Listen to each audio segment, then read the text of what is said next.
এই জানুয়ারি মাস এবং বাংলা মাস ভিত্তিক এই মাঘ মাসে অত্যাধিক হারে কুয়াশার কারণে সরিষার কিন্তু ধসার সমস্যা দেখা যায়। যেমন বন্ধু, ধসা হিসেবে যে যে সমস্যাগুলি দেখা যাচ্ছে সেটা আগে দেখে নাও। যেমন এখানে পাতা পচার একটা দেখতে পাচ্ছ সমস্যা দেখা যাচ্ছে, পাতা পোড়ার একটা সমস্যা। পাতার কিছু অংশ কিন্তু পুড়ে পুড়ে নষ্ট হচ্ছে। এর ফলে কিন্তু সরিষার পাতা যদি নষ্ট হয়ে যায় তাহলে কিন্তু এটা উচ্চ ফলন হবে না। 2 নম্বরে আরেকটা সমস্যা দেখা দিচ্ছে, এই দেখো, এই দেখো সরিষা দেখো, এই অংশ সাদা হয়ে যাচ্ছে। ফার্স্টে এই অংশ এখানে ছত্রাক লাগছে, ছত্রাক ব্যাকটেরিয়া লাগার ফলে এই অংশ সাদা হয়ে যাচ্ছে এবং সাদা হওয়ার পরে এর ভেতরে পজ ধরছে এবং পজ ধরে এই অংশ থেকে এই অংশের যে কানেকশান সেটা ডিসকানেক্ট হচ্ছে। ফলে এই যে সরিষা যেটা হবে এটা কিন্তু আর হবে না, এক সময় কিন্তু মারা যাবে। এছাড়াও কিন্তু আরও কিন্তু দেখা যাচ্ছে, এই যে এ দেখো শুটিতে কিন্তু ধরেছে, এই যে শুটিতে কিন্তু ধসা দেখা দিচ্ছে, পুরো পেঁজা তুলোর মতো হয়ে গেছে। এখান থেকেও কিন্তু পজ ধরবে এবং ধরার ফলে এই শুটি পুরো অংশ নষ্ট হবে। এই দেখো শুটিও নষ্ট হয়ে যাচ্ছে, দেখতেই পাচ্ছ। তাই এই শুটি পচা এবং সরিষা যদি এইরকম ঝলসা রোগ দেখা যায়, এর জন্য এমন একটা ফাঙ্গিসাইডের সাথে তোমাদের পরিচয় করিয়ে দেবো। এই ফাঙ্গিসাইড যদি একবার স্প্রে করা যায় তাহলে কিন্তু প্রায় 100% সমাধান পাওয়া যাবে। তাই চলো এই সরিষা গাছে ধসা রোগ কেন দেখা দিচ্ছে সেটাকে জানিয়ে দিই, তারপরে কোন ওষুধ ব্যবহার করতে হবে সেটা জানিয়ে দেবো।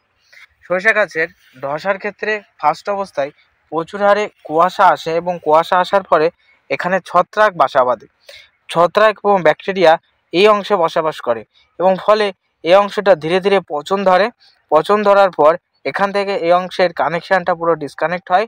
ফলে এই যে ওপরে যে শুটিগুলি দেখতে পাচ্ছ, এই শুটিগুলো একসময় কিন্তু শুকিয়ে যাবে এবং এই অংশ কিন্তু নষ্ট হয়ে যাবে। এই ওপরটুকু কিন্তু শুকিয়ে যাবে, এই অংশ নষ্ট হবে। এছাড়াও আমি যে কথা বলছিলাম, ফার্স্ট অবস্থায় পাতায় কিন্তু এইরকম পাতা শুকনো ভাব দেখা দিচ্ছে।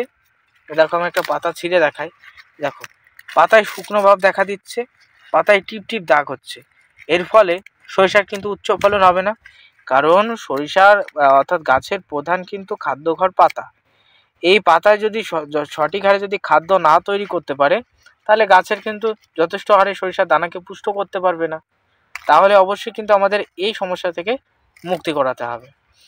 তাই আমি আসি এবার এই সমস্যা থেকে সমাধান। একটু ভেতরের দিকেও একটু দেখাও দর্শকদের, এই একটা গাছ হতে হতে না ভেতরের দিকেও দেখা যাবে, ভেতরের দিকেও এই সমস্যা বিশেষ করে দেখা যাবে।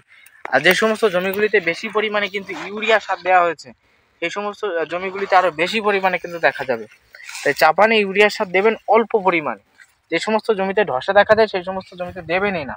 এই দেখুন এই একটা গাছ দেখুন গাছটা দেখুন, সরিষা গাছটা একটু হাইটটা দেখুন কত আমার থেকেও লম্বা। এই যে আমি যে দাঁড়িয়ে আছি দেখুন, আমার থেকেও সরিষা গাছ কিন্তু এক হাত লম্বা। আমি কিন্তু প্রায় 5 ফুট, আর এটা দেখতে পাচ্ছ প্রায় কিন্তু 6 থেকে 7 ফুট এক একটা সরিষা গাছের কিন্তু হাইট হয়েছে। এবং এই সরিষা গাছ যদি এখান থেকে পজ ধরে, এই যে এখান থেকে যদি এই অংশ যদি পজ ধরে তাহলে এই দেখো শুকিয়ে গেছে, দেখেছো এই যে শুকিয়ে গেল। তাহলে এই সরিষাটা কি আর হবে?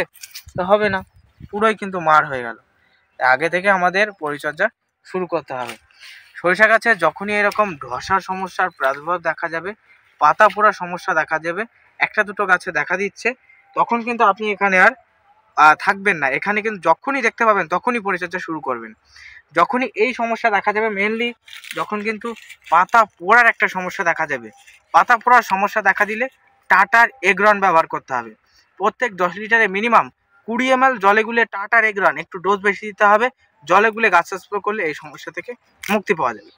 2 নম্বরে আমি যে কথা বলছিলাম, যে সমস্ত গাছগুলির এই রকম গোড়া থেকে ধসা লাগছে, গোড়া থেকে একটু ছাল নষ্ট হয়ে যাচ্ছে, সেই সমস্ত গাছগুলিতে টাটার কন্টা প্লাস ব্যবহার করতে হবে। টাটার কন্টা প্লাস ইয়া গাছের গোড়াকে শক্ত করবে, গাছের ছত্রাকের সাথে ফাইট করবে এবং গাছকে সুস্থ সবল রাখবে। আপনি কম দামের ফাঙ্গিসাইড, ব্যাবিস্টিন, স্প্রিন্ট এই সব দিলে কিন্তু কাজ পাবেন না, এই সব দিলে কোনো কাজ হবে না।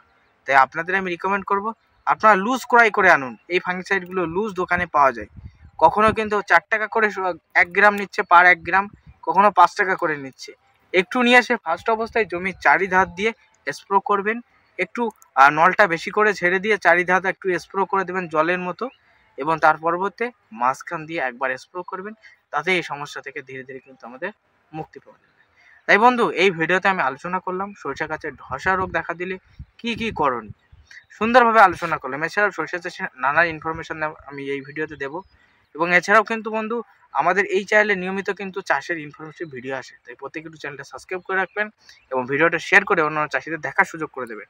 এবং আপনি কি চাষ করেছেন নিচে একটু কমেন্টে জানিয়ে দেবেন। আপনি কি চাষ করেছেন অবশ্যই কমেন্টে জানিয়ে দেবেন। আর যদি না পারেন এবিসিডি যা পারবেন কমেন্টে লিখে যাবেন। আজকে কমেন্টের সংখ্যা 100টি, অবশ্যই 100টি কমেন্ট দেখতে চাই। প্রত্যেকে ভালো থাকবেন, সুস্থ থাকবেন। টাটা।